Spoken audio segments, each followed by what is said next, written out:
Good afternoon everyone, welcome back to my channel. আশা করি সবাই সুস্থ আছো, ভালো আছো, স্বাভাবিক আছো। আমরাও খুব ভালো আছি। আর আজকে আমি দোকান যাইনি, কারণ আজকে আমার ঘুম থেকে উঠতে প্রচণ্ড পরিমাণ লেট হয়ে গেছে। কালকে বাড়ি ফিরতে সবাই মিলে খাওয়া দাওয়া করে বাড়ি ফিরতে তো অনেকটা লেট হয়েছিল। তারপর এসে ফ্রেশ হয়েছি, হয়ে তারপর এডিট ছিল, এডিট কমপ্লিট করতে করতেই বেজে গেছিলো 2টো 2:30। তারপরে শুয়েছি 3টে 3:30 পর। কালকে অনেকটা লেট হয়ে গেছে। এতদিন শরীর খারাপের পরে এই প্রথম আমি এতটা রাত জেগেছি। ওই কারণে একটু শরীরটা আজকে ঢিলা হয়ে গেছে, দেরি করে ঘুম থেকে উঠেছি। রাজেশও চলে গেছে, সব মিলে একটা বিদিকিচ্ছিরি ব্যাপার হয়ে গেছে। তাই শুক্লা দোকানে আছে। শুক্লা বললো, দিদি তুমি আজকে দিনটা রেস্ট না, আমি সামলে নেবো। চলো ঠিক আছে। তাই জন্য আজকে আমি দোকান যাইনি। ঘড়িতে এখন বাজে 2:10। এখন একটু আগে ঘুম থেকে উঠলাম, স্নান করলাম, ঘরের ঠাকুরের পুজো টুজো দিলাম। ঠাকুর ঘরের পুজো মাম্মাম দিয়ে দিয়েছিল, পুজো টুজো দিলাম। দেওয়ার পর মাম্মাম নিচে তো ভাত করেছে, আর দিদি যে কাল মাছ পাঠিয়েছিল সেই মাছের মধ্যে 2 পিস মাছ রাখা ছিল আমাদের, ওইটাই গরম করব।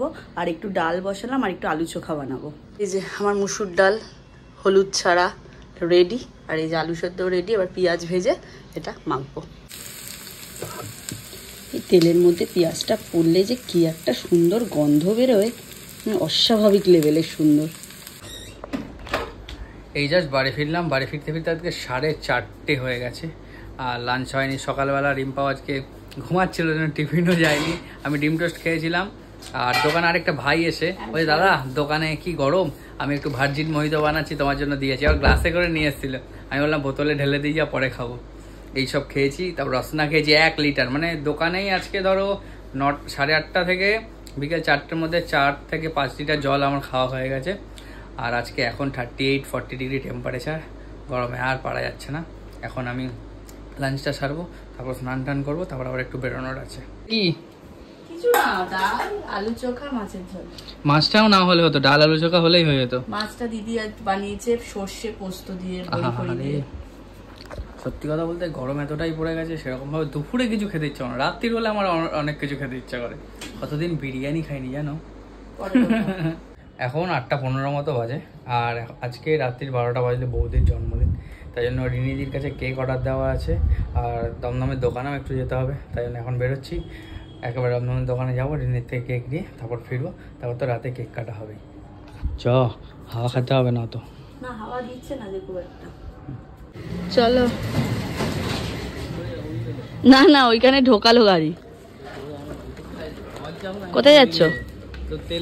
দোকানে এলাম জাস্ট একটুখানি। আজ তো সারাদিন আমি আসিনি, এখন এলাম, একটু কাজ আছে কুরিয়ারের কিছু, ওই জন্যই এলাম, নাহলে আসতাম না। আর তার মধ্যে আজকে এই যে অনেক সাধ্য সাধনা করে আমার এসির দাদা এসছেন এসি ঠিক করতে। মানে আমি বিশাল কৃতার্থ, মুখটা আর দেখাচ্ছেন ওই জন্য ঘুরিয়ে। যাই হোক, এই যে আমার এসির মেশিন, ওপরে এখন ওর পরিচর্যা চলছে। ঠান্ডা হচ্ছে না, কাস্টমারদেরও কষ্ট হচ্ছে, আমারও প্রচণ্ড কষ্ট হচ্ছে। যা গরম, এসি ছাড়া থাকা যাচ্ছে না। কারণ এই যে কাচের দরজা, তো কাচের দরজা ক্লোজ থাকে আমাদের, যেহেতু দম বন্ধ হয়ে যায় ভিতরে। তো মেশিনপত্র এসছে আজকে, এসি ঠিক করছে। এই যে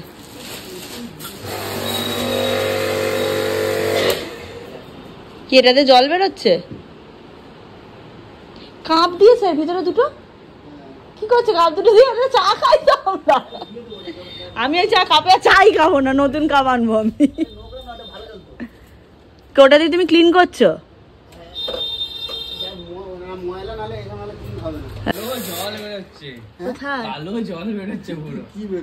মা আমার জামা কাপড় গুলো, দাদা এই দুটো কাদা বেরোচ্ছে, কাদা।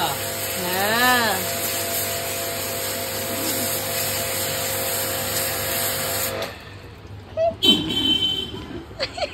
দোকানের এই যে জামা কাপড়ের রোয়া না, কাজ করুক যে দাদা প্রদীপ দা। আর শুক্লা এখানে কুরিয়ার হয়েছে, এগুলো সব প্যাকিং করবে, ও রেডি করছে, করুক।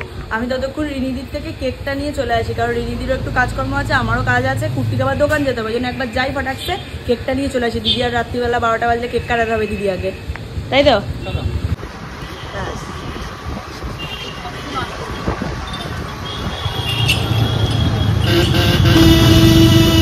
কেক নেওয়া হয়ে গেছে, এখন আবার দোকানে ফিরে যাচ্ছি। ভালো করে প্যাকিং করো। কি এই যে 1, 2, 3টে, আজকে 3টে।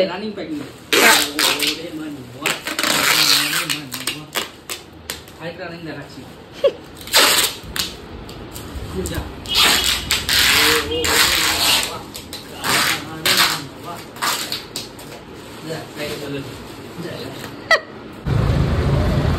বেরিয়ে গেছি বাড়ি যাওয়ার জন্য দোকান থেকে।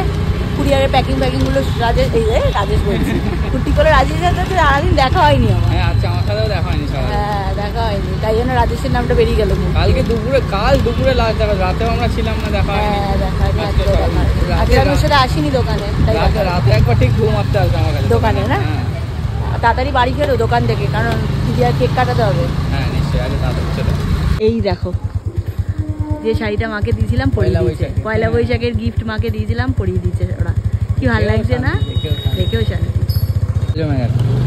বৃষ্টি তো হলো না, জোয়ার ভাটাকে যা। বাড়ি ঢুকলাম, কুটি আমায় নামিয়ে দিয়ে দোকানে চলে গেল, আর আমার খুব জোরসে খিদে পেয়ে গেছে। একটু মুড়ি আর চানাচুর নিয়েছি তেল ছাড়া। এই চানাচুরটায় কোনো মশলা নেই, তাই জন্য একটু মুড়ি দিয়ে খাচ্ছি। আর এই যে রিনিদির থেকে কেকটা যেটা নিয়ে এসেছি পয়লা বৈশাখ উপলক্ষে, রিনিদি আমার জন্য একটা এই যে চকলেট পাঠিয়েছে, নিজের হাতে বানানো। রিনিদির একটা চকলেট পাঠিয়েছে, একটা কার্ড পাঠিয়েছে, এই যে কার্ড আর চকলেট। কেকটা তখন দেখাবো যখন দিদিয়া কাটবে। ঘড়িতে বাজে 11:15। কুটি বললো আজকের ডিনারে খাবে হচ্ছে রুটি আর আলু ভাজা আর অমলেট, তাই জন্য এখন যাই আলু ভাজাটা কেটে ভেজে রেখে দিই, কারণ 12টার সময় আবার দিদিয়াকে কেক কাটাতে যেতে হবে, আস্তে আস্তে ওপরে দেরি হয়ে যাবে, তারপর করতে গেলে রান্না দেরি হয়ে যাবে অনেক। ওই জন্য এখন আলু ভাজাটা করে যাই, যাতে কেক কেটে এসে ফাটাকসে ডিনারটা করে নিতে পারি, মানে ও করে নিতে পারে, আমি ডিনার কমপ্লিট করে নিচে যাবো 12টার আগে। আলু কাটছি, কেটে আলু ভাজাটা কমপ্লিট করে নিই, নাহলে অনেকটা রাত হয়ে যাবে। শরীরটা দিচ্ছে না, যে ভালো লাগছে না, যে মনে হচ্ছিল আজ শরীরটা একদম দিচ্ছে না, মনে হচ্ছে একটু রেস্ট নি, কিন্তু টুকটাক কাজ তো করতেই হবে।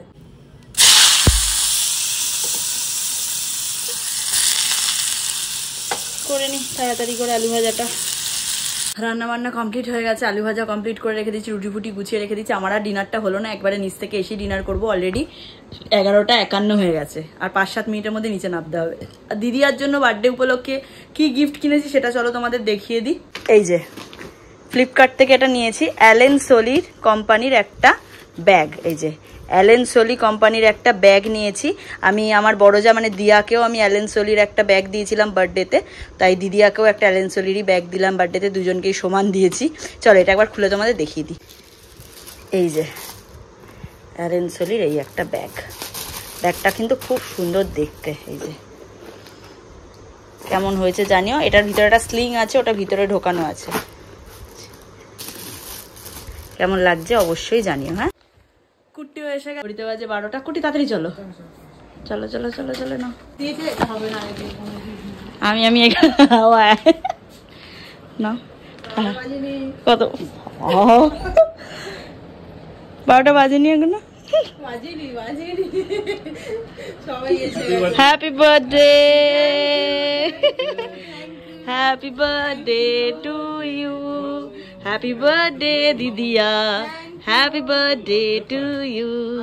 খুব ভালো থাকো, সুস্থ থাকো, অনেক বড় হও। হয়েছে হয়েছে, ছবি তোলা হয়েছে, তাহলে কেকটা কাটবো আর কি। আমরা পার্কেল আনতে ভুলে গেছে সবাই, তাই জন্য এমনি ক্যান্ডেল নিয়ে এসেছি ঠাকুর ঘর থেকে। একটা জ্বালা, ওটা দিয়ে সব করে এসি জ্বলছে না, বন্ধ হয়ে যাবে এসি ডিরেক্ট হাওয়াটা দিকে। ব্লো দা ক্যান্ডেল, ব্লো দা ক্যান্ডেল।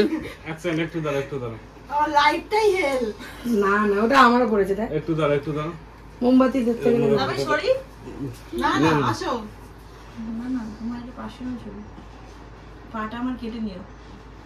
গলাই কেটে দিয়েছি আর পা কেটে কি, গলাই কেটে দিয়েছি আর পা কেটে কি হবে। চলো সবাই মিলে ফু দাও। Happy birthday to you, happy birthday to you, happy birthday dear দিদিয়া, happy birthday to you.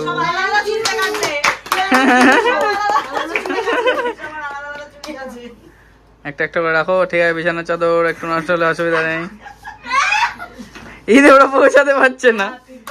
Day to you, happy birthday to you, happy birthday dear দিদিয়া, হ্যাপি বার্থডে টু ইউ, ওইটা দিয়ে হ্যাঁ সাদা সাদা করে জোরে জোরে জোরে জোরে। থ্যাংক ইউ সবাইকে, অনেক অনেক ধন্যবাদ। কি বাংলা মধ্যে জন্ম হয়েছে, ইংলিশ মধ্যে জন্ম হয়েছে।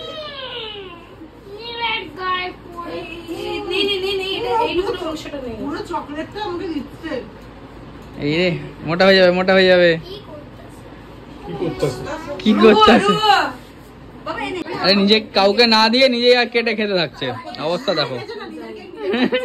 আচ্ছা বলছিল আমার না খুব কেক খেতে ইচ্ছে করছে, আজ রাত্রেবেলা খাবো। এতদিন বাদে খাচ্ছে। একটু চাপ এদিকে একটু ঢুকে।